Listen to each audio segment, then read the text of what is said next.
will be muted. If you wish to ask a question, please use the raise hand feature. If you're joining us by computer, the raise hand button is located at the bottom of the participants list. If you're joining us by phone, please press *9. When it's your turn, we will unmute you and ask you to proceed. You may also type your questions into the chat function. Today, we will take one question from each member of the media, and follow-up questions may be addressed to the Office of Communications. We will also hold any Spanish language questions for Dr. Legan until the end. You have our permission to record if you're able, and we will have a copy of the recording available upon request. Today's panel is comprised of North Las Vegas Councilman Scott Black, who is also the chair of the Southern Nevada District Board of Health, Clark County Commissioner Marilyn Kirkpatrick, who is vice chair of the Southern Nevada District Board of Health, Dr. Fermin Legan, District Health Officer here at the Southern Nevada Health District, Joanne Rupiper, Director of Clinical Services here at the Health District, and Chief John Steinbeck from the Clark County Fire Department. So we will begin right now with District Health Officer Dr. Fermin Legan. Hi, thank you, Goree. First, I want to say good afternoon to all participants. So this is our weekly update. So far, we in Clark County have administered more than 174,000 doses of vaccine, both Pfizer and Moderna. I also want to share with you that recently we start offering the second dose of vaccine, and those second doses are being offered at Las Vegas Convention Center for all those individuals who received the first dose at a facility that have been managed by the Southern Nevada Health District or the county. And this is basically our facility at 280 South Decatur Boulevard, also Western High School, and Cashman Center. Those are the facilities where people who received the first dose back in January now will be able to receive the second dose at the Las Vegas Convention Center.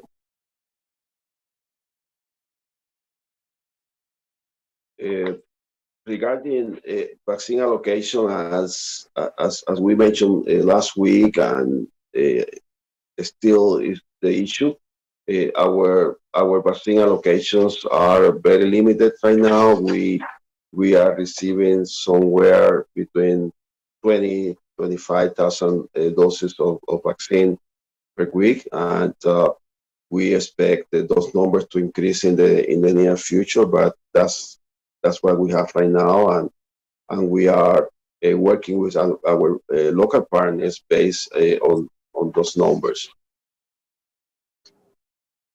Regarding the coronavirus pandemic, in Clark County, we have more than 200,000 cases reported so far, and unfortunately, more than 3,000 deaths. This is something that has heavily impacted our community. Last week, we notified the first case of the B117 strain, which is the virus strain first identified in the United Kingdom. And now this week, we received a confirmation from the lab that 5 additional cases of this strain have been identified here in Clark County. The important thing about those 5 additional cases is that all those are close contacts of the initial case, and this really shows the value of contact tracing and how hard our investigators and partners have been working on trying to identify close contacts of the cases that are investigated. So at this point in Clark County, there is a total of 6 cases confirmed by this strain. And this is something that have been reported in multiple states across the country right now.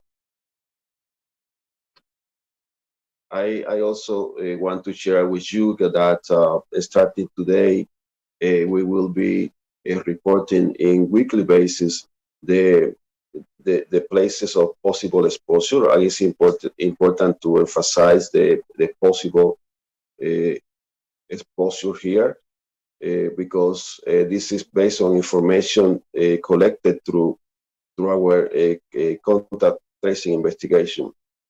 And this is specifically when we ask a case where they have been the last 10, 14 days, and then they identify certain public places where they have been. So any particular case could identify multiple possible places of exposure. In other words, a place of possible exposure is not synonym of place of exposure. So by identifying a possible place doesn't necessarily mean that the person was infected at that place, but we take that information just to expand our investigation and look for more elements into the decision making of how to manage cases here in the county. I will stop here and I will invite our Commissioner, Marilyn Kirkpatrick, please. Thank you, Dr. Legon, and I apologize. I have a standing meeting once a month that I do within my district, and so I won't be able to stay on, but I do want to emphasize that, you know, it's been more than 174,000 vaccines, as you said, in a short time frame. And I encourage the public to be patient with us. This is all new to all of us. And I encourage the press to help us get through some of this rocky times, right? It's hard. IT systems are up and down. We're trying to work through that. We're trying to get some clarifications for everyone. The call center, we've made some clarifications to the call center this morning. So we encourage people to be patient, to work with this. Nobody wants to get the vaccines out more than the Southern Nevada Health District because we know how important that is to our community. But we are gonna have some rocky moments. So remember that anytime we do something new, we have some rockiness. But I think Joanne will explain to you that we'll be sending out emails to the people that were first getting that dose. I think she'll explain that to you. I think Chief Steinbach will be able to tell you how we're ready to go in the event that we get a lot more vaccines. I think Councilman Black will be able to really tell you that the health district is focused and working together several meetings a day to stay on target. And lastly, I just want to acknowledge that Dr. Legon is our Chief Health Officer, and we couldn't be prouder to have someone with the experience who has led us through this. And apologize, I can't stay on, Dr. Legon, but if there's any questions, I'm happy to meet with anyone. But remember, we're a collaborative team from the state to the local jurisdiction. We all work together, and we all have one mission, and that's to get as many vaccines into the arms of folks that need it and to safely keep our community going. So thank you, Dr. Legon. Thank you. Okay, thank you, Commissioner. Okay, I will invite Councilman Scott Black. He is the chairman of our Board of Health. Scott, please. Thank you, Dr. Legan, and thank you, Commissioner Kirkpatrick. She's done a tremendous job as a co-leader with Dr. Legan on this effort. I really appreciate all that she's done. Just like she mentioned, I personally know, and I know everyone at the health district is fully cognizant and aware that there are many people in our community that are frustrated because you're unable to get the appointments for the vaccine right away. I know in a perfect world, we all want to know exactly when, exactly where, and exactly how we will be able to get vaccinated. But I hope you will all bear in mind and think it's important to remember that we're literally building this infrastructure to deliver the vaccines at the same time that we're receiving the vaccines to distribute them. We're only able to provide the vaccine. It's also at the rate that we get them. So we've built tremendous capacity. Chief Steinbach and all of the emergency managers have done a tremendous job building the capacity. And the good news is we are weekly getting vaccines. We're getting supplies every week, and we're hopeful that that vaccine allocation will increase over the coming weeks. And as it increases, we are certainly capable of utilizing every one of those doses in our community in a pretty expeditious way. I just want you to know that at the Health District, we're committed to providing you updated information as soon as it comes available, both through media releases and as well as this weekly media access that we provide. Also, the Health District is working diligently to provide services at the highest level. We're trying to improve as we go. We're literally on the vaccine train. The train is moving down the tracks. We're building momentum, but we're also simultaneously building the tracks right out in front of the train as we go. And so thankful for the patients, thankful for the media to help us get the word out, to talk about locations and vaccine availability. And we're all going to collectively continue to do our best to get vaccinations to everyone in our community who desires it. Thanks, Dr. Legan. Okay, thank you, Scott. Thank you. Okay, I will ask Joanne Ripert. She's our Chief Administrative Nurse and also leading our vaccination campaign. Joanne, please.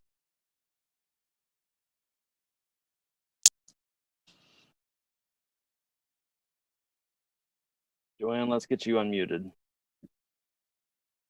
Thank you. Okay. Good afternoon. So our vaccine campaign has been maximized every week that we've received the vaccine. We are getting about 23 to 25,000 per week in Clark County, and we are using that every week. So I think the number 175 about is a very satisfying number. We are focusing still on the same tiers, the over 70 group, the frontline community support, up to continuity of governance, and we are really focusing on education this week, and we have some strategies for that. We also are fine-tuning our appointment scheduling system so that when individuals are getting vaccines today at Cashman, that they have a notification of either email or text that they can get their appointment right away. So we're still fine-tuning that a little bit, getting that set up, but it's getting better, much better every day. So that's all I have. Okay, thank you, Joanne. Okay, I will introduce now Chief Steinberg. Chief, please. Thank you, Dr. Legan, and publicly I'd like to say congratulations. We're very happy that you're our full-time doctor in charge of this now. Thank you so much. And congratulations. All I'll say to this, sir, is we're ready to maximize our operations. As Councilman Black said, we're ready to push out more vaccine. We just need more supplies. We have many more sites that are ready and able to be opened up. Today's our first time that we've opened up a site down in Laughlin to serve that community. But throughout all of Southern Nevada, we stand ready to open up many more sites and to maximize the sites that we currently have open to get this community vaccinated and as back to normal as we possibly can. So we stand waiting, and I await any questions that you might have. Thank you, Chief. Thank you. Okay, Corey, would you please go now to the questions? Certainly. Let's go on and open the floor for any media to ask the questions. Please use the raise hand feature. Spanish language we'll save till the end with a special session with Dr. Legan. First up today is Jacqueline Schultz from Fox 5. Hi, everyone. Thank you all so much for, I know for the past few days, you all have given more clarification on second doses and figuring out the appointment system. A lot of viewers are calling with this question, just as a practical, for some seniors or other essential workers, if your second dose is coming up and you still can't get an appointment, what are your options? Should you show up at the Las Vegas Convention Center and explain your situation. And if you could give our viewers some guidance on like what's your time frame window for when you need to do so and get your second dose. We know Pfizer 21 days, Moderna 28, but is that what do you need to do if you're in a time crunch? Okay. First, I would tell you that the CDC recommendation for the second dose is yes, 21 days for Pfizer and 28 days for Moderna, and then there is also a time frame of 3 to 4 days even after that day. But the recent CDC guidelines considerations also point out to the possibility when a person is unable to get the second dose just within that original recommended time frame because of many reasons could be there. They consider that it is still acceptable and effective to get that second dose between the first 6 weeks or 42 days from the initial dose up to the second dose. So those are the current CDC recommendations, which keep the original time frame of 21 to 28 days as the valid one. But the consideration for people who might miss that initial opportunity, they still have up to six weeks to complete that. But I will ask Joanne to talk about second dose appointments and what's going on here and what we are doing to address that. Joanne, please.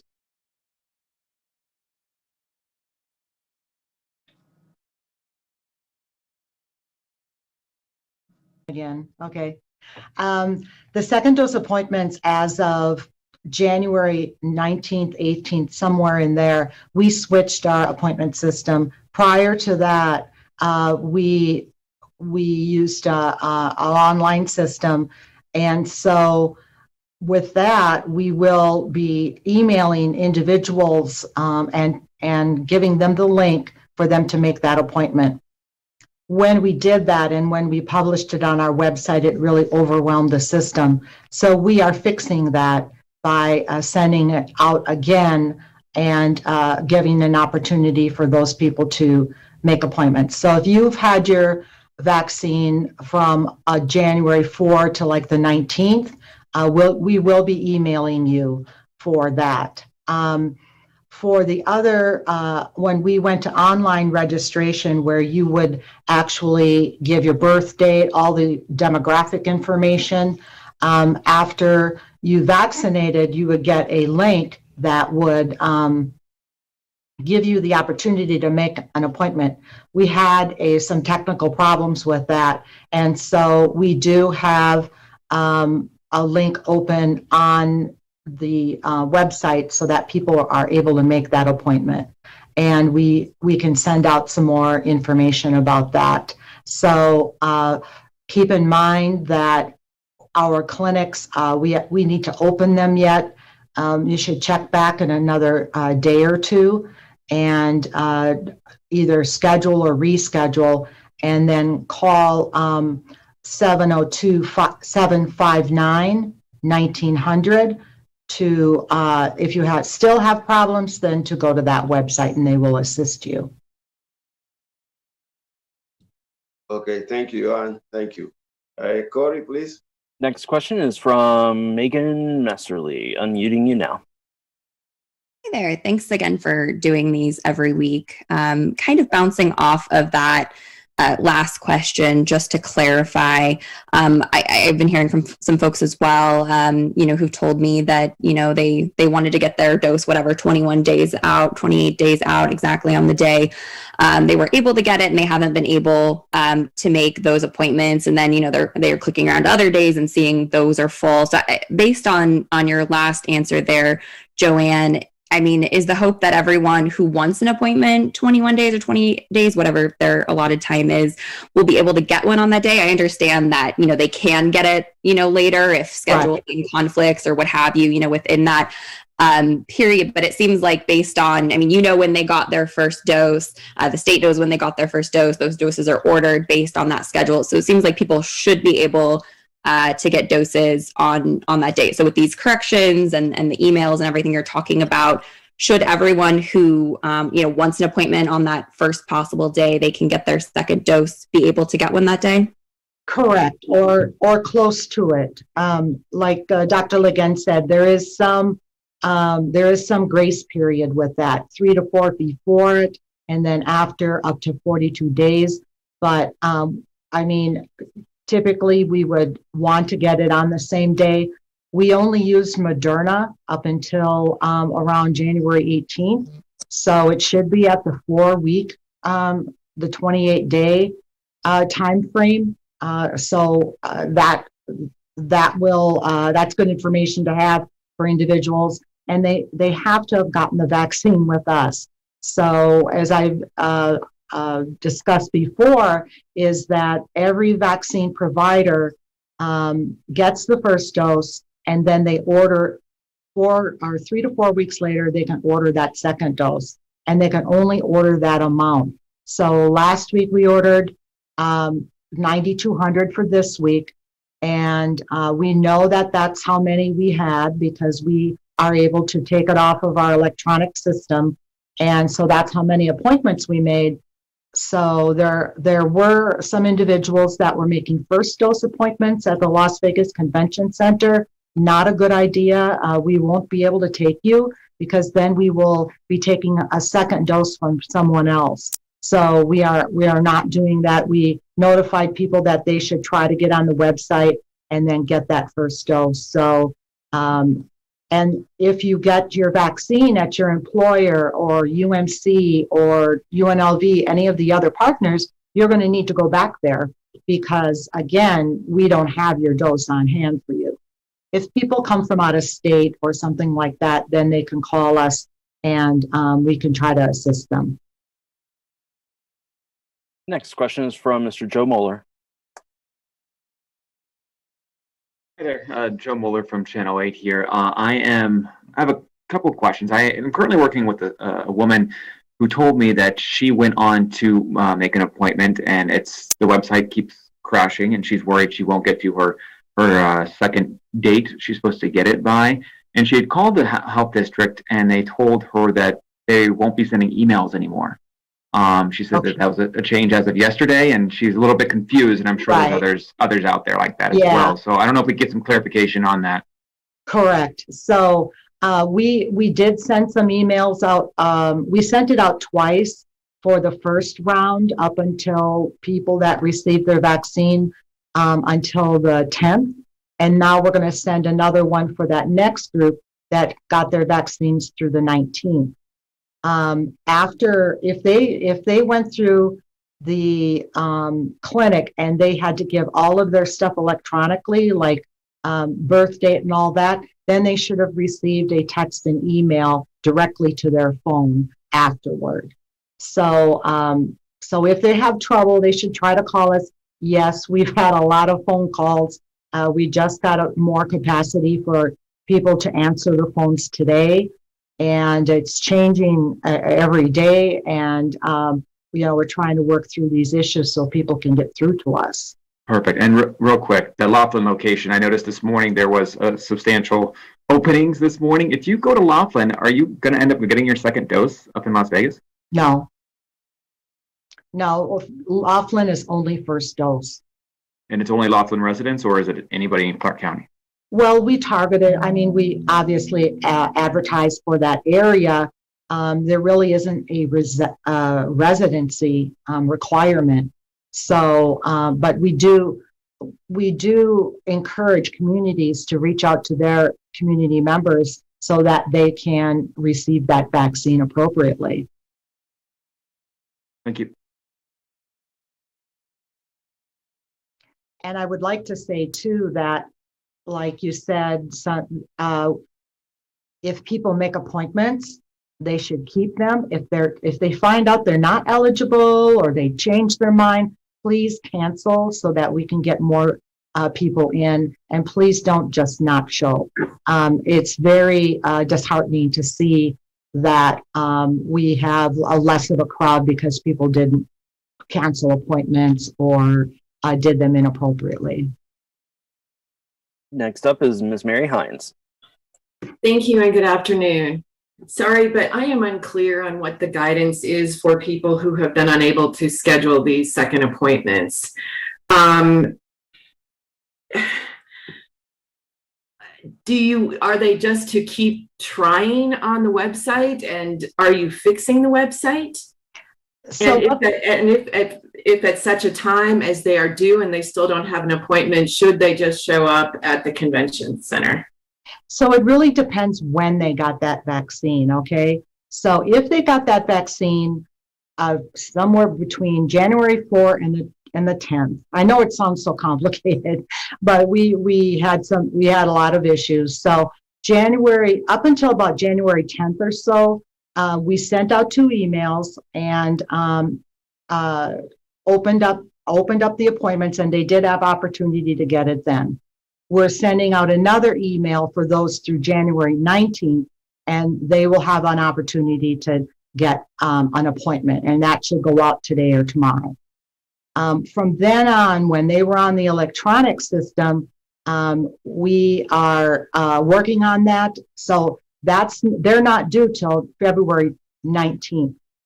So they may not be able to get an appointment right now, but they will by the time they're due.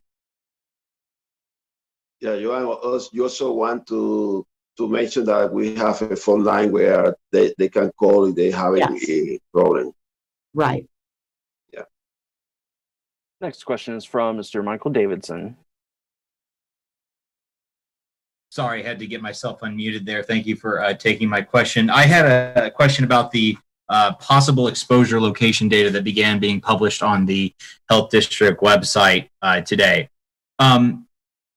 So back in September, many months ago, it seems like another lifetime at this point, there were reports of possible exposure locations being published by the state that the Review Journal and other news outlets obtained through a public records request. The state stopped publishing those. We asked the Health District if they would continue to do that analysis.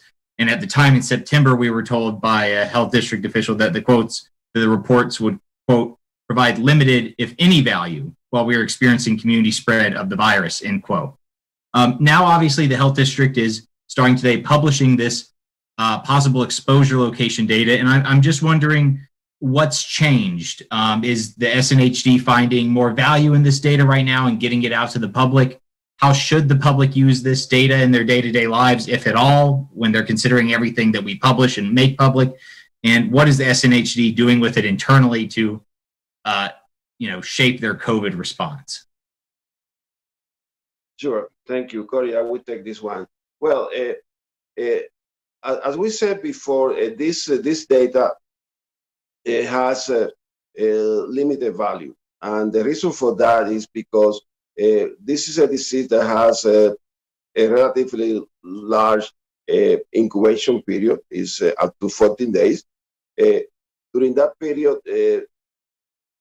people who become confirmed cases have been at multiple places usually, and then when they identify a possible place of exposure, or what we call the possible place of exposure, is we are referring to public places that people tend to remember the most, but not necessarily means that the person was actually infected at that site. So that's the limitation of that data, that kind of information. Now, why are we posting that information? Because we are receiving so many calls, people asking for location, that kind of possible exposure, and we don't want to submit our team to the stress of this, Sorry, this is sorry. I'm really sorry. So we don't want to submit our team to the continuous stress of creating report if that they're being asked for the same kind of information. So a way for us to actually save time for our team is to post that information. So if anyone has an interest in that kind of data, is available at our website. Having said that, we use that information also with our environmental health division, our inspectors, and we share that with them. And if they find any kind of trend on certain locations, they might decide and go and do inspections, communicate with people of those places. So this is the way that we manage that information. But we consider that for the general public, it has some information, but really limited in terms of being able to make any conclusions from that data. Thank you. Sorry. Before we move further, let's, Mary wants us to circle back. You said there's a phone number that people can call regarding second dose appointments. Can we please give out that phone number and explain who should be using that number? Yes, I'm just going to confirm that and I'll put that in the chat. Thank you, Joanne. Our next question today comes from Alexis Goree. Unmuting you now. Trying to.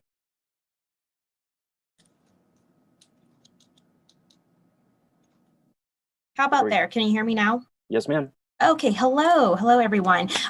So kind of a two-part question here. So with the error that people are getting trying to make appointments right now, is that just a capacity issue? Is the website, shut down because too many people are trying to make appointments?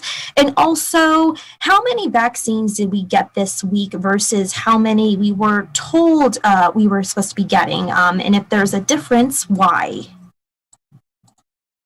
Joanne? So you're talking about the number of vaccines we were given versus, I'm sorry. She's asking two things about what might be happening with the registration system, what people struggle to get an appointment. Okay. And also, what is the difference between our vaccine allocation this week compared to previous weeks? Oh, yeah. Okay. Yes, our vaccine allocation has been the same, and we expect it to be the same next week.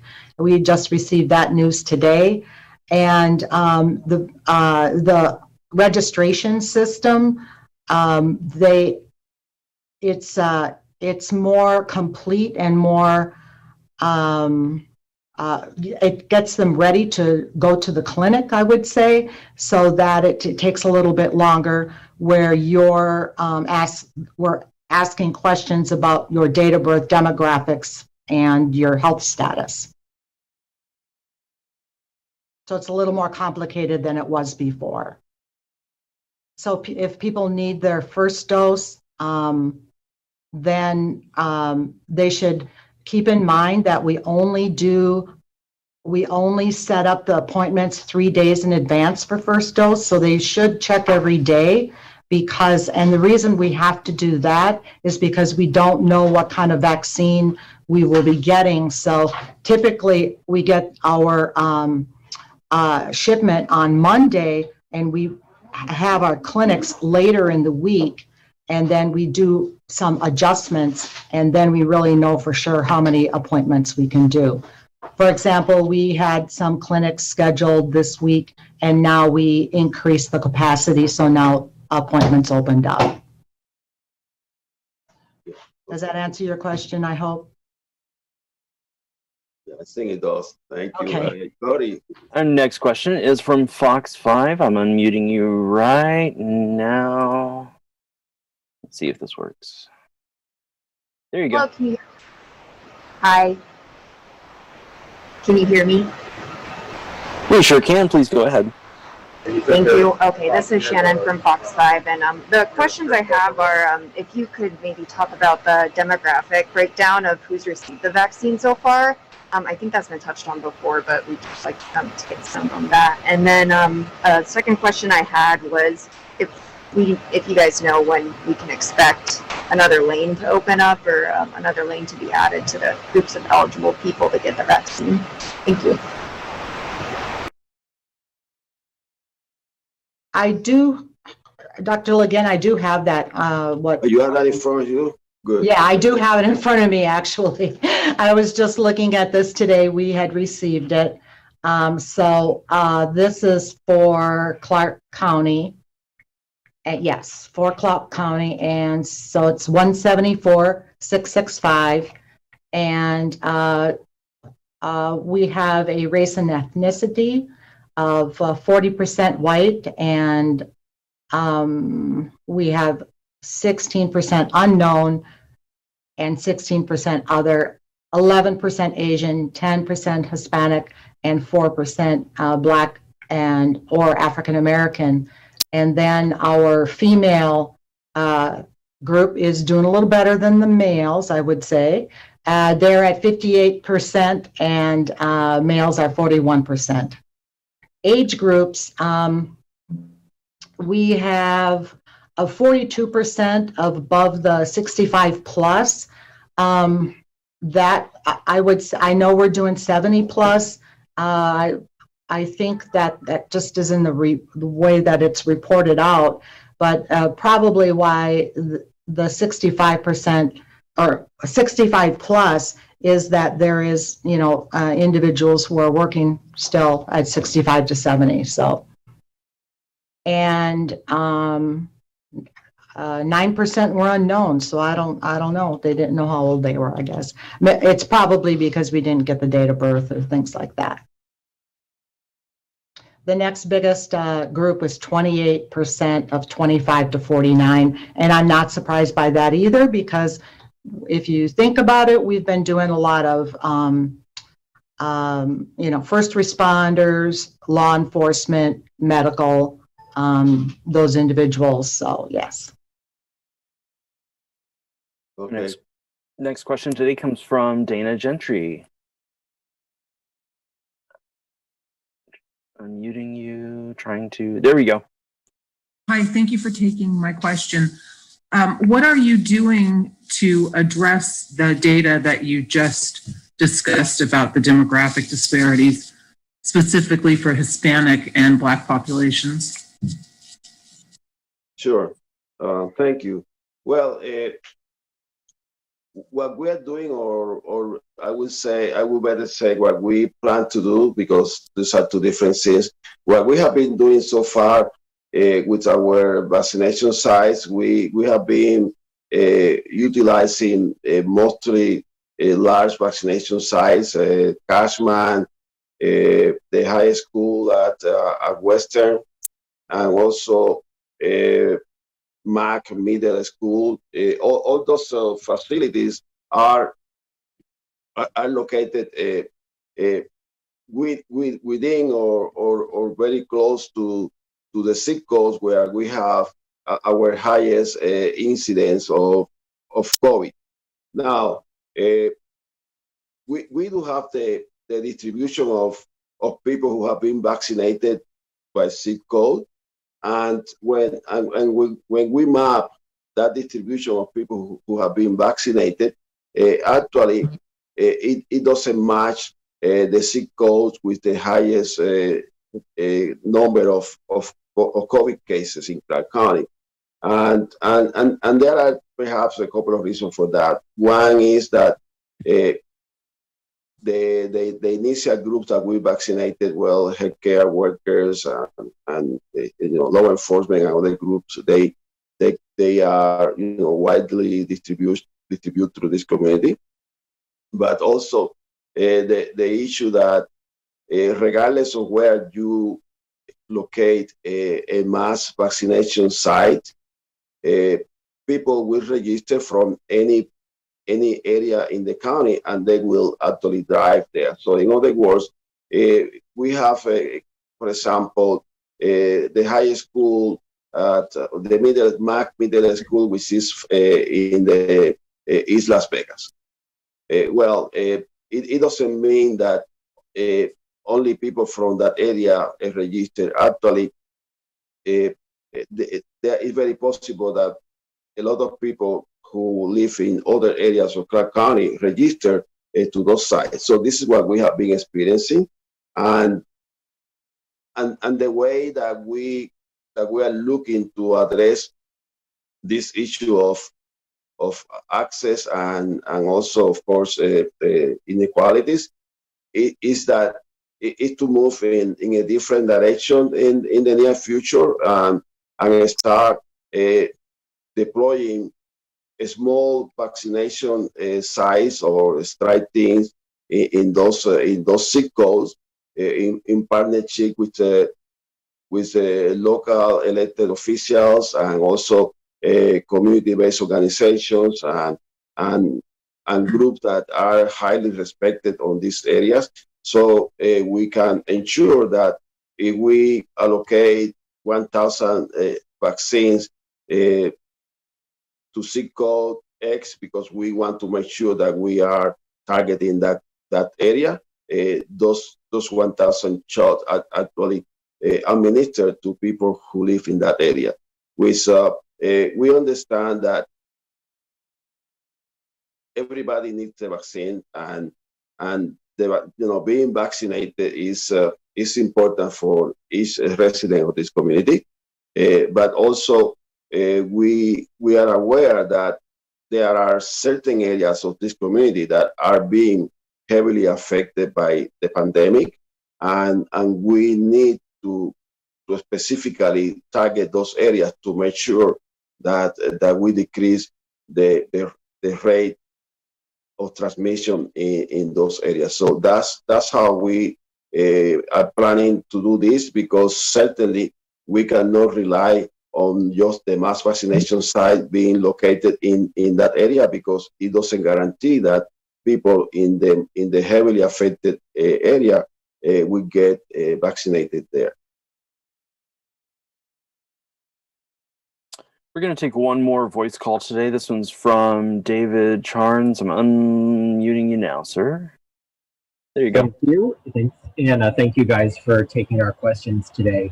I wanted to circle back and follow up on Michael's question about the data that is starting to be posted today regarding possible exposure data.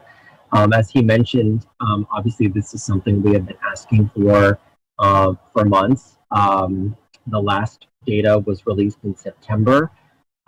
Several of my public records requests about this have been denied as recent as 2 weeks ago, when I received an email back from your legal department that said, quote, we are not able to make a determination where an individual obtained COVID-19. Over the past several weeks, I have gone back and forth with the communications office and the legal department, basically going over semantics, what I was looking for, and then all of a sudden today the data is posted. So I'd like to know why today it was decided to post this exposure data when we are now almost a year into this pandemic, and it seems like we had this data all along. Thank you. Sure, thank you, Corey. Well, I believe I referred to that before, and I will say the same thing again.